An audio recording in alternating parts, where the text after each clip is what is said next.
جو وہاں کی پولیٹیکل لیڈرشپ ہے جس کو کہ اس اجلاس میں بھی ہونا چاہیے تھا، اختر مینگل صاحب ہیں، ان کو کوئی منانے کی کوشش نہیں کی گئی، تو آپ کو نہیں لگتا کہ پولیٹیکلی پاکستان کی جو حکومت ہے وہ اپنا وہ کام نہیں کر پائی جو کہ ان کو کرنا تھا؟ سر نہیں، دیکھیں پولیٹیکل لیڈرشپ کو منانے کی کوشش کی بھی گئی ہے،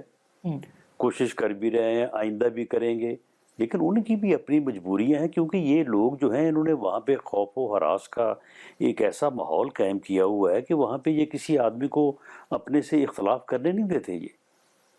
ان لوگوں نے وہاں پہ یعنی جو سوسائٹی ہے اس کو یرغمال بنایا ہوا ہے انہوں نے۔ وہاں پہ کوئی صرف یہ صورتحال نہیں ہے جو بعض ہمارے دوست جو ہیں وہ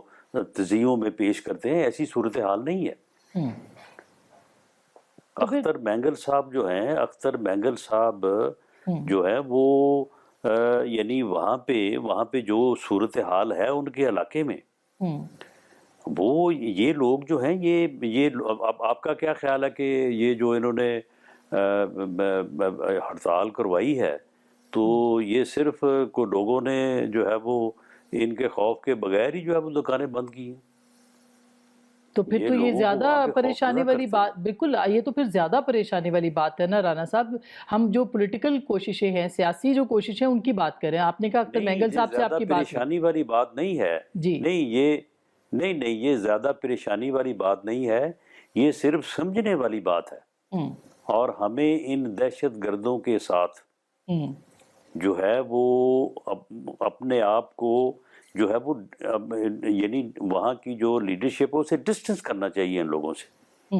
ان لوگوں کے ساتھ جو ہے وہ آپ دیکھیں نا، اب وہاں پہ جو بنیادی طور پہ یہ جو واقعات ہوئے ہیں، وہ جو دہشت گرد جو وہاں ٹرین کے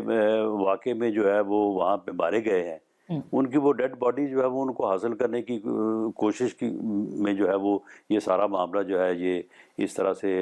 جو ہے وہ یہ تنازع کی صورت جو ہے وہ اختیار کر گیا ہے۔ تو معاملہ یہ کہ ان کے جو وہاں کی نیشنل لیڈرشپ ہے، جو وہاں پہ بلوچستان کی ترقی چاہتے ہیں، جو وہاں پہ بلوچستان کے حقوق کی بات کرتے ہیں، انہیں ان لوگوں سے خود کو ڈسٹنس کرنا چاہیے۔ اس کی وجہ یہ کہ پوری دنیا اس بات کے اوپر متفق ہے کہ کوئی عذر، کوئی ڈیمانڈ، کوئی اعتراض، کوئی حق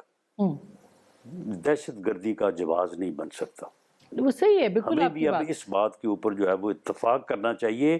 کہ ٹھیک ہے، اگر وہاں پہ کوئی ڈیولپمنٹ میں کمی رہ گئی ہے، وہاں پہ اگر کرپشن ہے، وہاں پہ اگر کوئی الیکشن کے اوپر اعتراض ہے، وہاں پہ اگر نوکریاں دینے کے اوپر کوئی اعتراض ہے، تو ٹھیک ہے، ان سب کے اوپر بات ہونی چاہیے، ان کو ریزالو کیا جانا چاہیے، اس کا حل نکلنا چاہیے، اس کے خلاف جو لوگ یہ کر رہے ہیں ان کے خلاف کارروائی ہونی چاہیے، لیکن ان چیزوں کو دہشت گردی کا جواز نہیں بنایا جا سکتا۔ وہ بالکل درست بات ہے، دیکھیں نا مختلف چیزیں ہیں، جو دہشت گرد ہے، جو ہتھیار اٹھائے ہوئے ہے، جو بے گناہ لوگوں کی جو ہے وہ قتل کرنے اور ان کو مارنے کے درپے ہے، اس کے ساتھ کسی قسم کا جو ہے وہ ڈائیلاگ یا ان کے ساتھ کسی قسم کی ہمدردی نہیں ہو سکتی۔